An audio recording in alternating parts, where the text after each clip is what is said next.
The next button on our viewport toolbar is Level Streaming Volume Previs. Now this is a very, very specific button. It's really only going to be useful, 1, if you're using level streaming, and 2, if you're streaming by way of level streaming volumes. So what I've done is I've set up a really quick example of a level streaming system. So without going too far kind of off topic into how level streaming works, what you've got here is 2 separate levels. We have a level here on the left and a level on the right. These are both set up in a level streaming system so that when we start the game, we're already sitting in level 1.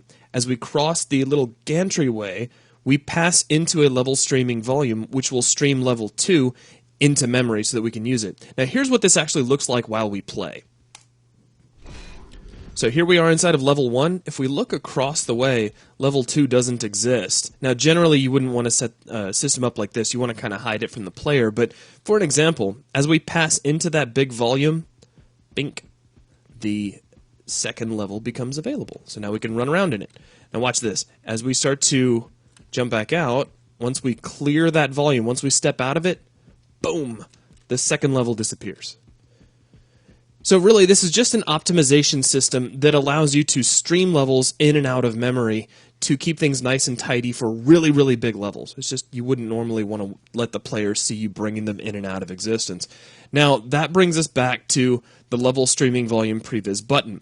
The purpose of this button is to allow you to preview the way these level streaming volumes are going to work right here inside your viewport. So if I turn that on, notice level 2 disappears until I pass back into that volume, and then it appears again. So if we switch off that behavior, the level is always visible if it was visible to begin with.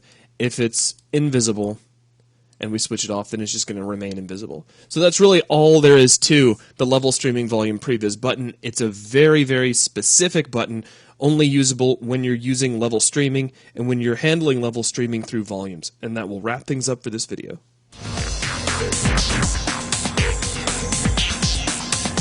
Previs.